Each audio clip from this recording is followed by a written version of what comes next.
So present Anil Ravipudi next చిరంజీవితో లైనప్లో ఉన్నట్టుగా తెలుస్తోంది. అయితే అనిల్ రావుపుడి ఒక్కనొక టైం ఆయన సినిమా ఇండస్ట్రీకి వచ్చినప్పుడు ఫస్ట్ ఆయన సినిమా తీసింది పటాస్ కళ్యాణ్ రామ్తో. మరి ఇప్పటికీ ఒక 8 నుంచి 10 సినిమాల వరకు తీసిన ఆయనకి ఎందుకు ఇప్పటివరకు ఎన్టీఆర్తో సినిమా తీయలేకపోయారు? అంటే ఎన్టీఆర్ని తీసే అంత స్టామినా లేకనా, లేకపోతే ఆయనకి తగ్గట్టుగా స్టోరీస్ అని రాసుకోలేరా?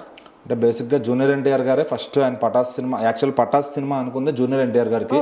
అయితే ఆల్రెడీ టెంపర్ సినిమా నేను చేస్తున్నాను, అది సిమిలర్ జోనర్లా ఉంటుంది, సో ఇది నాకన్నా కూడా కళ్యాణ్ అన్నకు సెట్ అవుతుందని చెప్పి ఆయన షిఫ్ట్ చేశారనమాట ఆ స్టోరీని. సో ఈ విషయం ఎప్పుడో లాంగ్ బ్యాకే చెప్పారు ఆ సినిమా టైంలోనే. సో పటాస్ అనే సినిమాకి లాంచింగ్కి వచ్చారు, కెమెరా స్విచ్ ఆన్ చేశారు, ఇదంతా చేసి ఫస్ట్ క్లాప్ కొట్టారు ఎన్టీఆర్ గారే. సో అప్పటి నుంచి కూడా అనిల్ రావుపుడి గారు ఎప్పటి నుంచో అసిస్టెంట్ డైరెక్టర్గా అందరి హీరోలకు తెలుసు.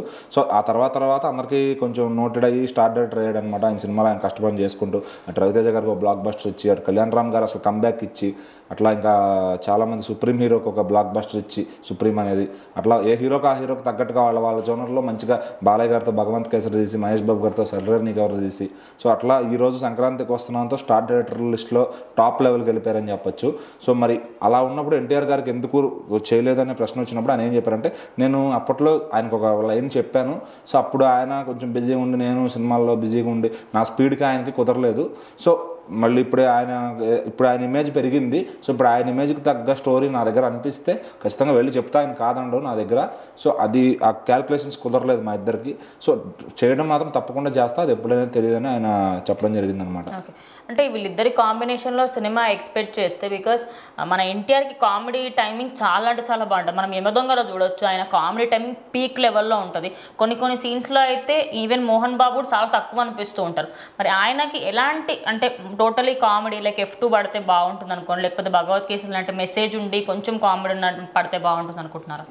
సర్లేర్ని కవరలాగా ఒక మెసేజ్ ఉంటూ విత్ కామెడీ కూడా ఉంటే, ఇప్పుడు అదృష్ట సినిమా ఉంటుంది, ఒక వెళ్ళే విధానం బాగుంటుంది అనమాట. ఆ స్క్రీన్ ప్లే అనేది ఈయన జాగ్రత్తగా రాసుకోగలిగితే, ఇప్పుడు ఈయన ఇమేజ్ అంటే మరి పాన్ ఇండియా లెవెల్లోనే ఆ స్టోరీ పాయింట్ రాసుకోవాలి. సో ఖచ్చితంగా ఆయన సుప్రీం సినిమాకి బజరంగి భాయిజాన్ నుంచి ఇన్స్పైర్ అని చెప్పారు.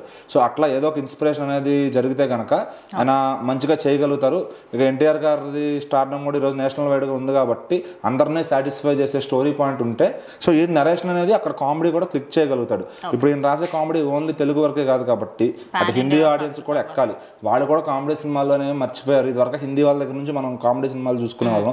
సో ఇప్పుడు మన దగ్గర అన్ని జోనర్లు అయిపోయినాయి కాబట్టి, సో ఇప్పుడు ఆయన కామెడీ జోనర్ కూడా అటాచ్ చేసి ఒక కమర్షియల్ సినిమా తీయాలి అంటే ఖచ్చితంగా ఆయన ఇమేజ్ని దృష్టిలో పెట్టుకునే తీయాలి. సో ఆ రోజు వస్తుంది ఖచ్చితంగా. మరి ఆయన ఇంకో స్టెప్ హెడ్ స్టార్ డైరెక్టర్ అయితే ఆటోమేటిక్ ఎన్టీఆర్ గారే పిలిపిస్తారు చేద్దామని చెప్పి. బట్ అనిల్ రావుపూడి గారితో చేస్తే ఏంటంటే ఒక 6-7 monthsలో అవుట్పుట్ అనేది తొందరగా వస్తుంది, 2-3 ఏళ్ళు ఫ్యాన్స్ని వెయిట్ చేయకుండా.